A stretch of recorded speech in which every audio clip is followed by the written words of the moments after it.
Hi, I'm Electric Richard and this is my first report from CES 2013. Now here at CES in Las Vegas, I am really actually in Las Vegas, I promise you I really am. I really am. There's an awful lot to see, as with every year. So much to see, in fact, so an incredible amount that it's going to be tough to cram everything into these 3 reports that you're going to be seeing from me about CES. But let's start, without further ado, with the biggest thing to come out of CES. I think that seems to be being pushed the most, and that is televisions. You see, there's a new standard of high definition.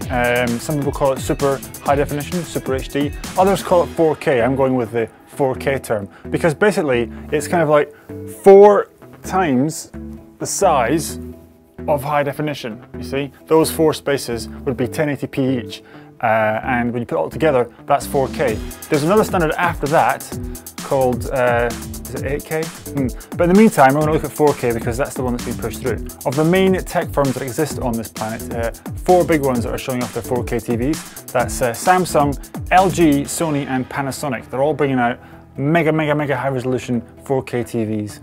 Actually, you know, you can buy one now. If you go online, have a little Google of 4K televisions, you can buy one if you want, right this very second. Of course, you will need about £20,000 or dollars and something to watch on it, and at the moment that's nothing. Just like any new definition standard, just like HD before this, it'll take time. In time there'll be a lot of 4K content, and indeed there's a lot of 4K content devices coming out of CES, but in the meantime all you've got are these giant televisions. I'm a big fan of Samsung and LG. I think they make great TVs. They're going towards an OLED, that's an organic light emitting diode display tech side, as opposed to LCD or LED televisions, because they feel that's the best way to go, best way to make 4K televisions. They're very thin, they're very light, and hopefully as the more of these televisions are produced, the price will drop, just like HD has. That'll take a while. Sizes start around about 60 to 70 inches. Yes, that's right, 60 to 70 inches, because their screens are so big that standard sizes like 42 inch, that's a nice size for an HD TV, just doesn't cut it. It's not big enough. So unless you live in a mansion, you're going to need some sort of extension to fit one of these TVs. So, yeah. I'm very sure that the next generation games consoles will be one of the first set of techs to utilize 4K and will be spitting out 4K signals sometime soon. So yeah, there isn't a great deal to look at them, but they are fantastic televisions. If you get to see one in the flesh, you will be quite jaw-droppingly surprised.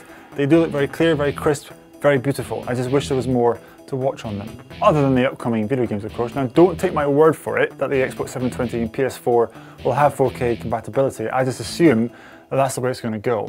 I don't know how 3D is going to cope with 4K, because that's a lot of processing power. And at the moment, you know, computers are struggling to put out a nice high-def signal, say 1080p with 3D as it is. So a 3D 4K signal is going to be enormous, absolutely enormous. I also would not be surprised if Sky started putting out 4K pretty soon, but then of course they're going to need to figure out that bandwidth thing. They've already managed to cram HD into some very narrow bandwidth, so who knows how they're going to do it with 4K. But yeah, I as a gamer, I'm quite looking forward to it. If you're a football fan or a general sports fan, you might look forward to it as well, because that seems the obvious next choice for broadcasting football games in 4K. If, however, you work in the film industry, you might be a little bit bothered about 4K. It does mean a whole new generation of make-upping and costuming and propping in order to make your sets and stuff look as crisp and clear as possible.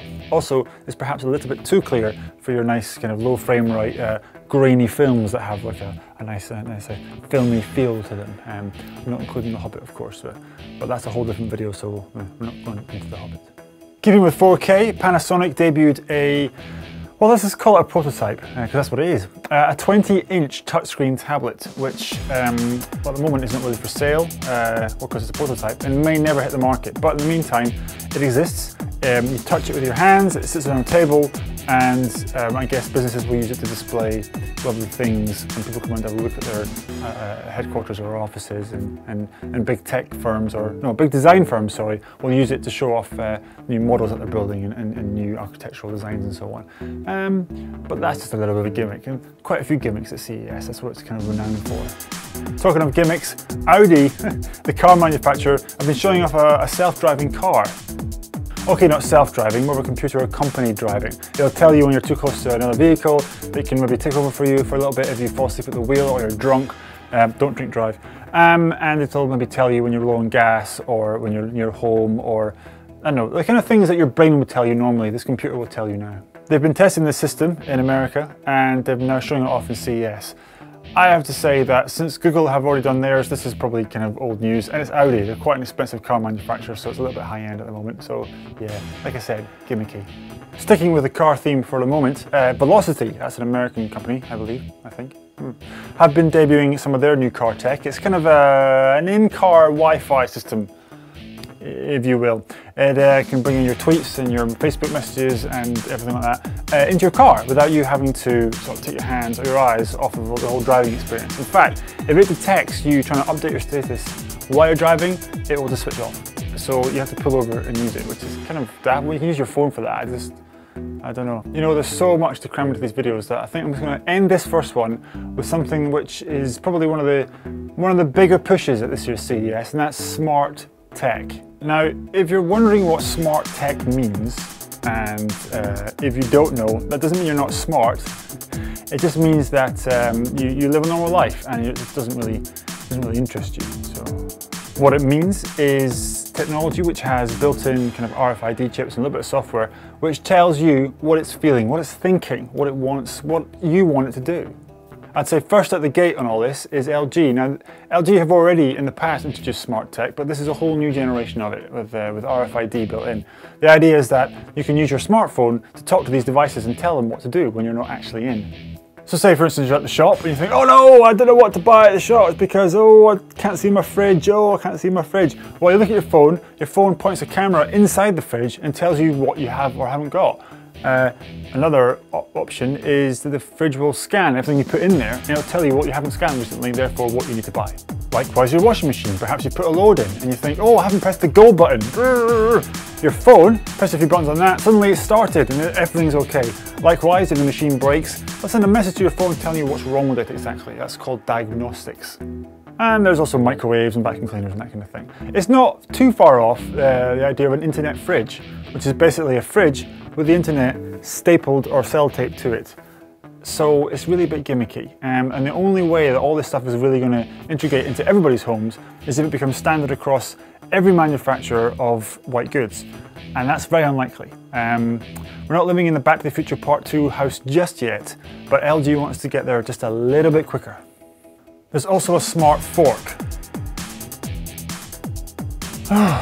Wow, that's a lot of stuff. Anyway, those are the big announcements. Tomorrow I'll be running up some of the smaller ones, including some game stuff, which is quite rare at CES. You don't get many game things.